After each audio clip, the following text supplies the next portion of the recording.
Hello, അസ്സാം വലൈക്കും. Welcome back to my channel. എന്താണ് കൂട്ടുകാരെ വിശേഷങ്ങൾ? എല്ലാവർക്കും സുഖല്ലേ? എന്റെ ചാനൽ ആദ്യമായിട്ട് കാണുന്നവരാണെങ്കിൽ ഒന്ന് സബ്സ്ക്രൈബ് ചെയ്ത് സപ്പോർട്ട് ചെയ്യുക. വീഡിയോ ഫുൾ ആയിട്ട് കാണുക. അപ്പൊ നമ്മൾ വന്നിട്ടുള്ളത് പൊട്ടറ്റയും ചിക്കനും കൂടിയിട്ടൊരു കറി ആയിട്ടാണ്, അതായത് ഉരുളൻകിഴങ്ങ്. അപ്പൊ അതിനായിട്ട് നമ്മൾ മിക്സിയുടെ ജാറിൽ കുറച്ച് വെളുത്തുള്ളി, 3 കഷ്ണം ഇഞ്ചി, 3 കഷ്ണം പട്ട, 4 ഏലക്കായ, ഒരു 6 ഗ്രാമ്പുമാണ്.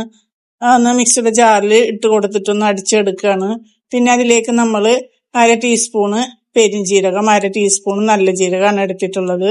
അതും അതിലേക്ക് ഇട്ട് കൊടുത്ത് നന്നായിട്ടൊന്ന് അടിച്ചെടുത്തിട്ടുണ്ട്. ഇതുപോലെ ആക്കിയെടുത്തിട്ടുണ്ട്. ഇനി ഒരു പാനിൽ വെളിച്ചെണ്ണ ഒഴിച്ചു കൊടുത്തിട്ടുണ്ട്. ചൂടായ ശേഷം ആ ചതച്ച് വെച്ച, അതായത് അടിച്ചു വെച്ച ഇതെല്ലാം അതിലേക്ക് ഇട്ട് കൊടുത്ത് നന്നായിട്ടൊന്ന് വഴറ്റിയെടുക്കാം. നന്നായി മൂക്കുന്ന വരെ ഒന്ന് വഴറ്റിയെടുക്കുന്നുണ്ട്. അപ്പോൾ അതെല്ലാം ഒന്ന് 3/4 ഭാഗം വഴന്ന് കിട്ടിയ ശേഷമാണ് നമ്മൾ അതിലേക്ക് സബോള ചേർത്ത് കൊടുക്കുന്നത്. അപ്പൊ അതാ ഇതുപോലെ ആക്കിയെടുത്തിട്ടുണ്ട്. ഇനി നമ്മൾ അതിലേക്ക് സബോളയാണ് അതിലേക്ക് ചേർത്ത് കൊടുക്കുന്നത്. ഒരു 3 സബോളയാണ് എടുത്തിട്ടുള്ളത്. അപ്പൊ ചെറുതായി ഇതേപോലെ അരിഞ്ഞെടുത്ത് അതിലേക്ക് ഇട്ട് കൊടുത്തിട്ട് ചെറുതായി വഴറ്റിയെടുത്താൽ മതി, അധികം വഴേണ്ട ആവശ്യമില്ല.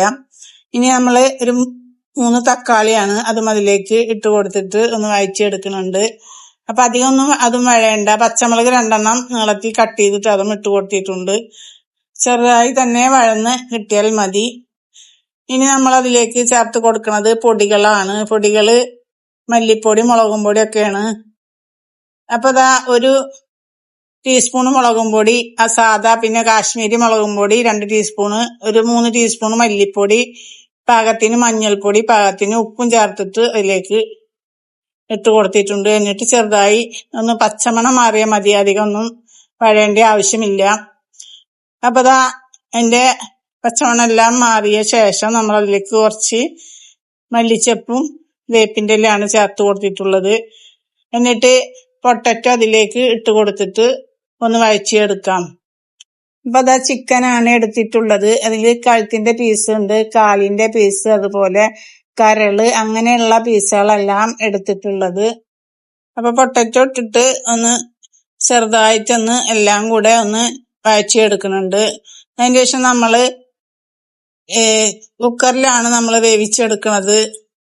ഇപ്പൊ കുക്കറിൽ ഇട്ട് കൊടുത്തിട്ട് വെള്ളമൊന്നും ഒഴിച്ചു കൊടുക്കണില്ല. അത് ഫുള്ളായിട്ട് തന്നെ ആ വഴറ്റി കൊടുത്ത പൊട്ടറ്റയും അതുപോലെ സബോളയും എല്ലാതും ഇട്ട് കൊടുത്ത് ഒരു വിസലടിക്കുന്നവരെയാണോ ഒന്ന് വേവിച്ചെടുക്കുന്നത്. എന്നിട്ട് അതിന്റെ വിസലെല്ലാം കളഞ്ഞ ശേഷമാണ് തുറന്നു നോക്കുന്നത്. അപ്പൊ അതാ പൊട്ടറ്റോ ഒക്കെ നന്നായിട്ട് വെന്ത് കിട്ടിയിട്ടുണ്ട്. ഇനി നമ്മൾ അതിലേക്ക് ചിക്കനാണ് ചേർത്ത് കൊടുക്കുന്നത്. പൊട്ടറ്റോ ഒക്കെ മസാല ഒക്കെ നല്ലതായിട്ട് കിട്ടിയിട്ടുണ്ട്. വെള്ളമൊന്നും ഒഴിച്ചു കൊടുത്തിട്ടില്ലല്ലോ. അപ്പൊ ഇനി അതിലേക്ക് ചിക്കൻ ഇട്ടിട്ട് ഒരു 2 വിസലടിക്കുന്നവരെയാണ് നമ്മൾ മൂടി വെച്ചിട്ട് വേവിച്ചെടുക്കുന്നത്. അപ്പൊ ഒന്ന് നന്നായി മിക്സ് ചെയ്ത് കൊടുക്കുന്നുണ്ട്, അതിന്റെ മസാല എല്ലാം പിടിക്കാൻ വേണ്ടിയിട്ട്. അപ്പൊ നന്നായി ഫുള്ളായിട്ട് തന്നെ നമ്മൾ മിക്സ് ചെയ്ത് കൊടുത്തിട്ടുണ്ട്. ഇനി ബാക്കിയുള്ള വെള്ളം, അതായത് നമ്മൾ ആ ചട്ടിയിൽ വഴറ്റിയ ചട്ടിയിൽ വെള്ളം ഒഴിച്ചിട്ടാണ് അതിലേക്ക് ഒഴിച്ചു കൊടുക്കുന്നത്. പിന്നെ ഒരു 1/2 കപ്പും കൂടി അതിൽ ഒഴിച്ചു കൊടുത്തിട്ടുണ്ട്, കറിക്ക് വേണ്ടിയിട്ടാണ്.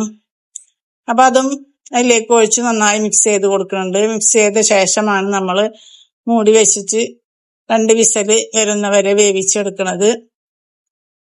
അപ്പൊ അതാ 2 വിസലൊക്കെ ആകുമ്പോഴേക്കും നമ്മളൊരു 2 ടീസ്പൂണോളം പത്തിരിപ്പൊടിയാണ് എടുത്തിട്ടുള്ളത്.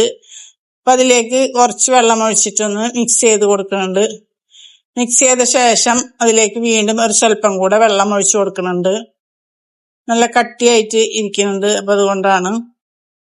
അപ്പൊ ഫുള്ളായിട്ട് നമ്മൾ മിക്സ് ചെയ്ത ശേഷം നമ്മൾ കുക്കറിൽ വേവിക്കാൻ വെച്ച ആ ചിക്കൻ ഒന്ന് നോക്കാം. അപ്പൊ അതാ തുറന്നു നോക്കിയിട്ടുണ്ട്. ചിക്കൻ എല്ലാം നല്ല വെന്ത് കിട്ടിയിട്ടുണ്ട്. അതുപോലെ തന്നെ ഉരുളൻകിഴങ്ങൊക്കെ ഒരുവിധമായി കിട്ടിയിട്ടുണ്ട്. ഇനി നമ്മൾ കലക്കി വെച്ച അരിപ്പൊടി അതിലേക്ക് ഒഴിച്ചു കൊടുത്ത് നന്നായിട്ട് മിക്സ് ചെയ്ത് കൊടുക്കാം. നന്നായി തന്നെ മിക്സ് ചെയ്ത് കൊടുക്കണം, ഇല്ലെങ്കിൽ അരിപ്പൊടി ആയതുകൊണ്ട് കട്ടായിട്ട് അവിടെയും പടി പിടിച്ചിട്ട് ഇരിക്കുള്ളൂ. അപ്പൊ ഫുള്ളായിട്ട് നമ്മൾ മിക്സ് ചെയ്ത് കൊടുത്തിട്ടുണ്ട്. ഇനി അതിലേക്ക് ഒരു സ്വല്പം മല്ലിച്ചപ്പാണ് ചേർത്ത് കൊടുക്കുന്നത്. അതുപോലെ തന്നെ കുറച്ച് പുതിനയിലും ചേർത്ത് കൊടുത്തിട്ടുണ്ട്. എന്നിട്ട് നന്നായി മിക്സ് ചെയ്ത് കൊടുക്കാം. എന്നിട്ടൊന്ന് നന്നായി തിളപ്പിച്ചെടുക്കുന്നുണ്ട്. മല്ലിച്ചപ്പൊക്കെ ഇട്ട ശേഷം ഇട്ടൊന്ന് ഇളക്കി കൊടുത്ത ശേഷം ഒരു പാത്രത്തിലേക്ക് നമ്മൾ മാറ്റി കൊടുക്കുകയാണ് ചെയ്യണത്. ഒന്നും കൂടെ തിളപ്പിച്ചെടുത്ത ശേഷം. അപ്പൊ അത് കറിയൊക്കെ നന്നായിട്ട് കട്ടിയായിട്ട് കിട്ടിയിട്ടുണ്ട്. ഇനി ചൂടാറിയ ശേഷം ഒന്നും കൂടി കട്ടിയായി കിട്ടും. അപ്പൊ അതാ ഉരുളൻകിഴങ്ങൊക്കെ നന്നായി വെന്തിട്ടുണ്ട് അതിൽ കിടന്നിട്ട്. ഇനി ഇതാ ഒരു പാത്രത്തിലേക്ക് മാറ്റി കൊടുക്കുന്നുണ്ട്. അപ്പൊ എല്ലാവരും ഒന്ന് ഇതുപോലെ ഉണ്ടാക്കി നോക്കുക.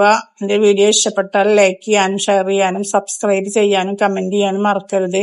വീഡിയോ ആദ്യമായിട്ട് കാണുന്നവരാണെങ്കിൽ ഒന്ന് സബ്സ്ക്രൈബ് ചെയ്ത് സപ്പോർട്ട് ചെയ്യുക. വീഡിയോ ഫുള്ളായിട്ട് കാണുക. ഇനി മറ്റൊരു വീഡിയോയുമായിട്ട് വരാം.